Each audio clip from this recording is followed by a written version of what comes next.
የእግዚአብሔር ጸጋና ሰላም ይብዛላችሁ። እግዚአብሔርን እጅግ አድርገን እናመሰግናለን።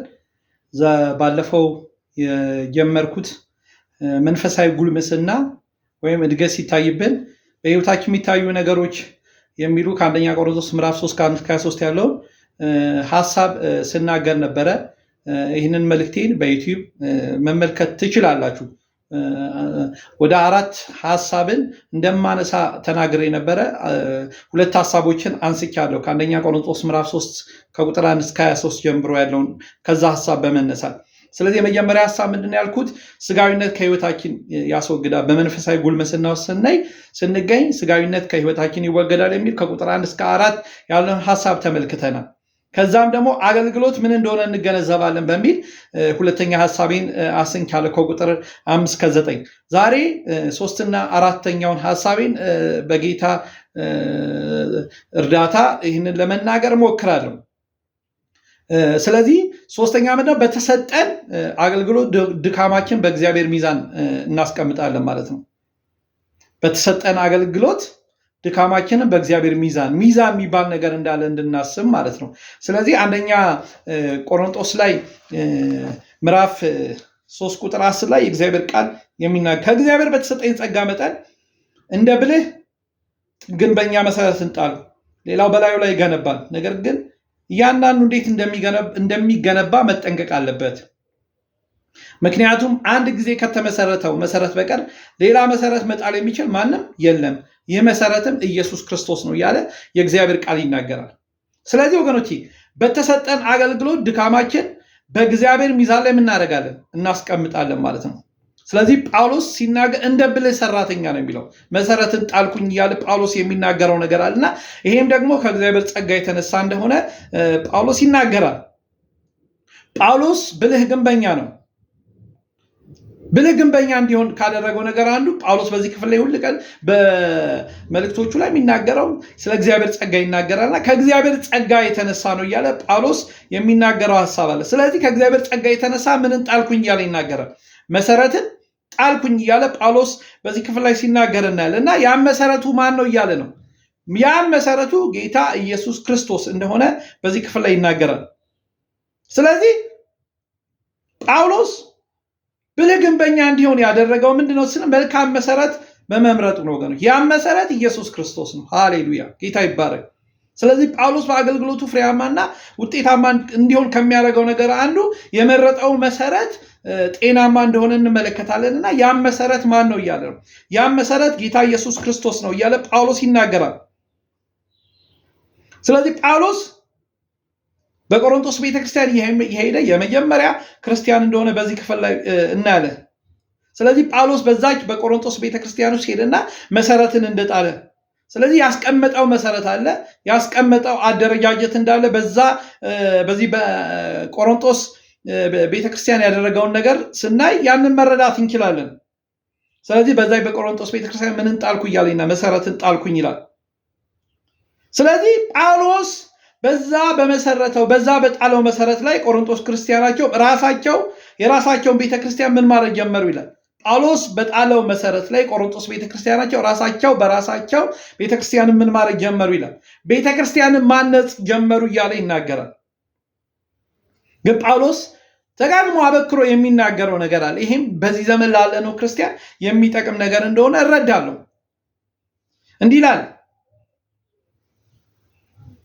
የሚገነቡ እንደ መሰረቱ ጥሩ እንዲሆን ያሳስባቸዋል። አይ የሚገነቡበት እንደ መሰረቱ ጤናማ መሆን እንዳለበት ጳውሎስ አበክሮ እየተናገራቸው ነው ያለው።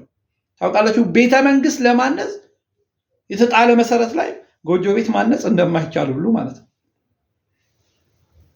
እዚህ ጋር ነገር ግን ይላል እያንዳንዱ እንዴት እንደሚገነባ መጠንቀቅ አለበት ይላል። ስለዚህ ጳውሎስ እንዴት መገንባት እንዳለባችሁ በተጣለው መሰረት ላይ እንዴት መገንባት እንዳለባችሁ ምን ማለት አለባችሁ መጠንቀቅ አለባችሁ እያለ ጳውሎስ ይናገራል። ስለዚህ ቁጥር 11 ላይ እንደሚናገረው የስራችን ሁሉ መሰረት ማን ነው? ኢየሱስ ክርስቶስ ነው።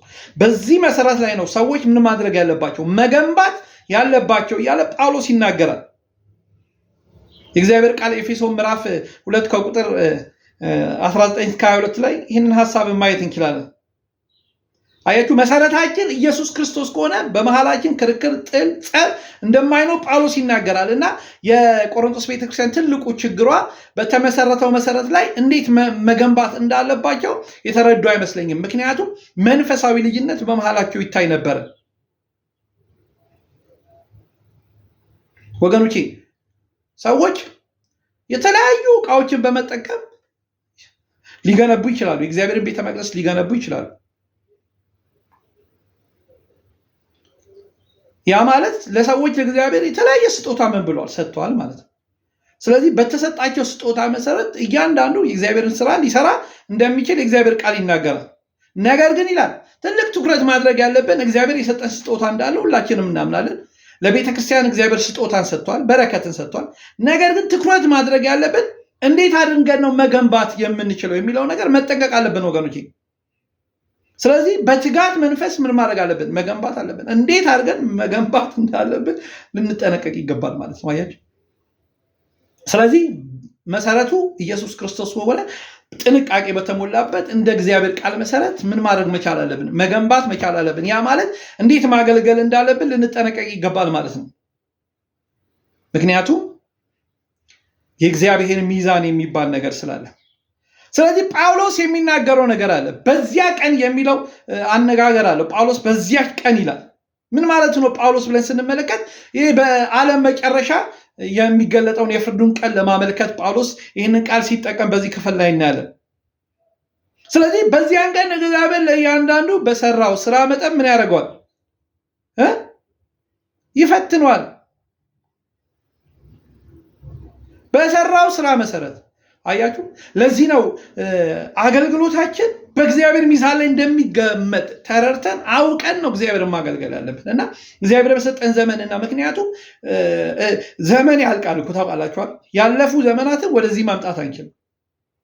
ስለዚህ እግዚአብሔር በሰጠን ዘመን በእግዚአብሔር በሰጠን ህይወትና አገልግሎት በታማኝነት በጽድቅ እግዚአብሔርን ማገልገል አለብን። ምክንያቱ ሲባል የፍርድ ቀን የሚባል ነገር እንዳለ ጳውሎስ አበክሮ ይናገራልና በዛ ቀን እግዚአብሔር እያንዳንዱን ያከናወነውን ስራ እግዚአብሔር እንደሚፈትነው ይናገራል። እና ቁጥር 13 ላይ እንደሚናገረው ፈተናውን በምንድን ነው? በእሳት ይፈተናል እያለ ይናገራል። ስራችን ይፈተናል፣ በእሳት ይፈተናል። አያችሁ፣ ጥሩ መልካም የሰራ ሰው ስራው ደምቆና አምሮለት ይወጣል።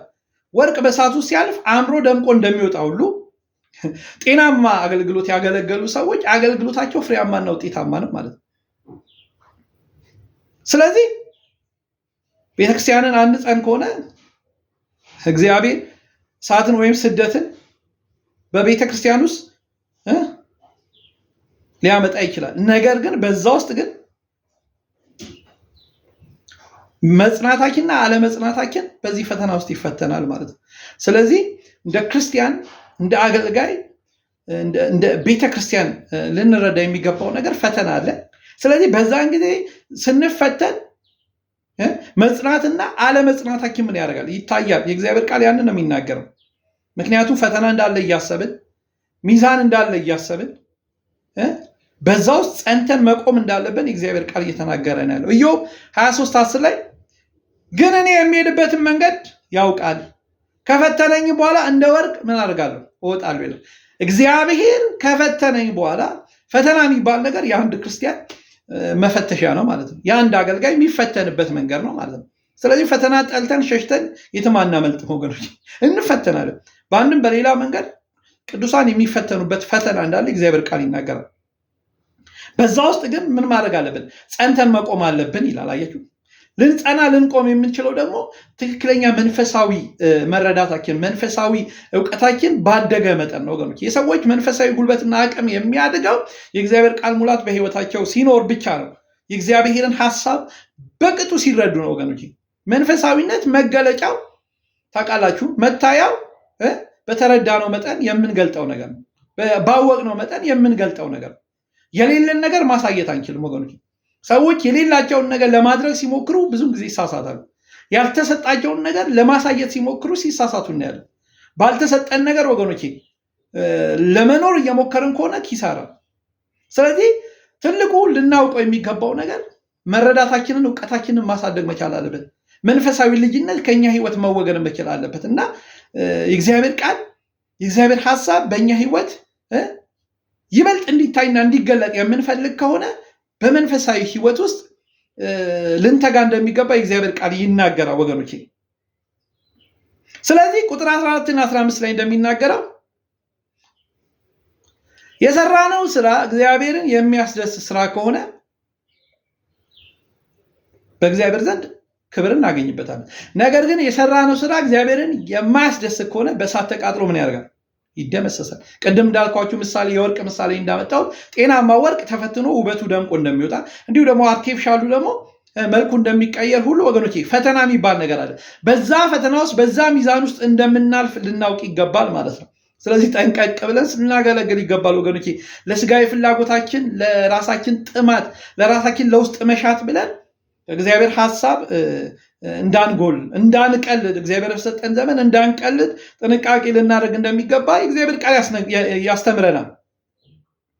ስለዚህ ወገኖቼ በመንግስተ ሰማያት የምናገኘው ክብር ደሞዝ አለ ማለት ነው።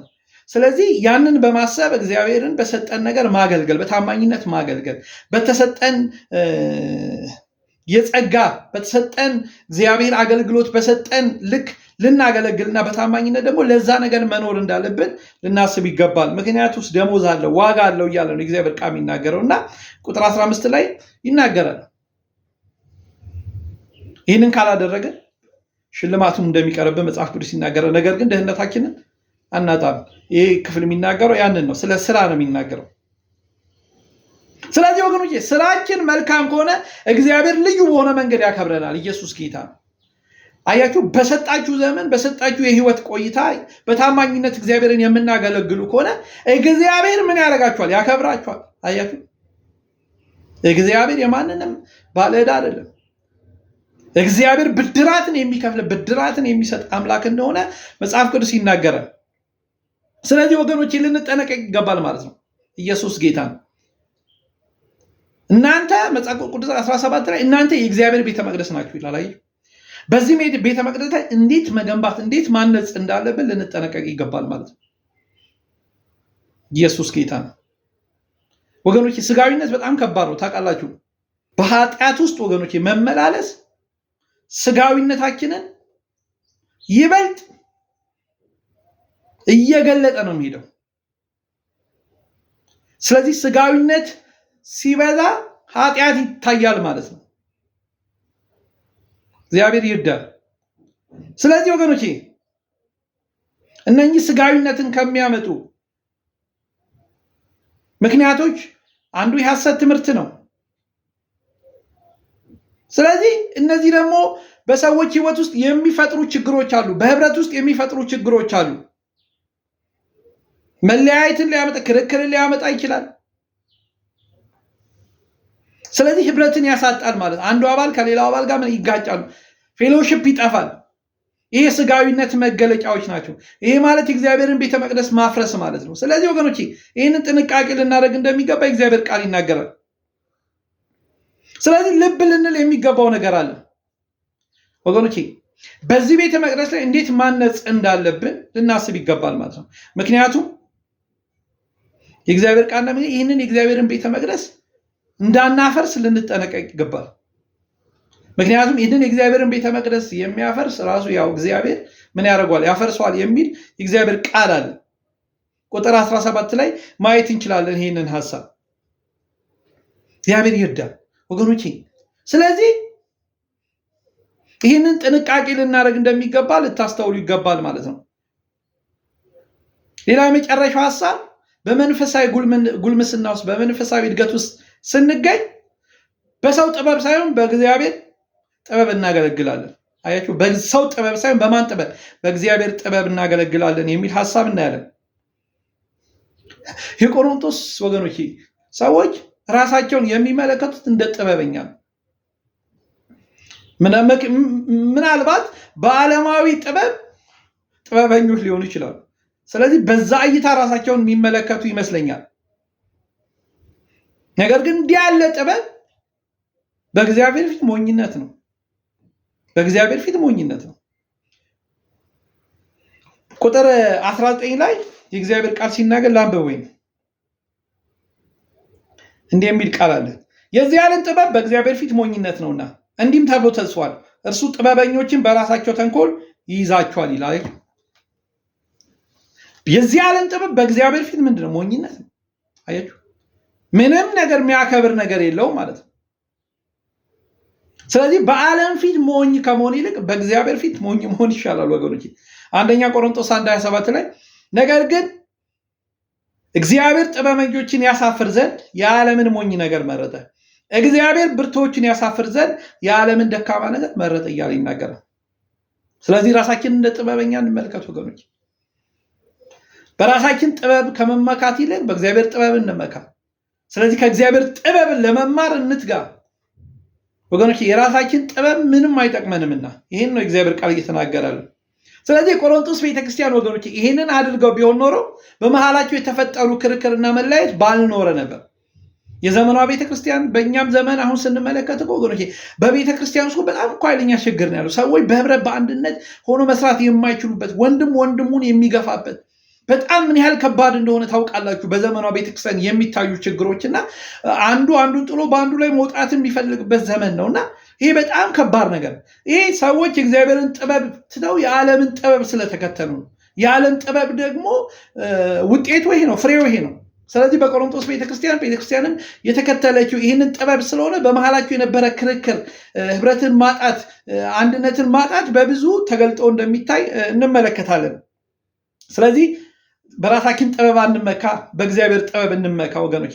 የጥበብ ሁሉ መጀመሪያ ማንን መፍራት ነው ይላል መጽሐፍ ቅዱስ? እግዚአብሔርን መፍራት ነው እያለ የእግዚአብሔር ቃል ይናገራል። ስለዚህ ጳውሎስ ምን እያላቸው ነው? ቁጥር 21 ላይ በሰው አትመኩ። አያቸው አሁን እነሱ እኔ አጵሎስ ነኝ እኔ ኬፋ ነኝ እያሉ አይደል እየተናገሩ።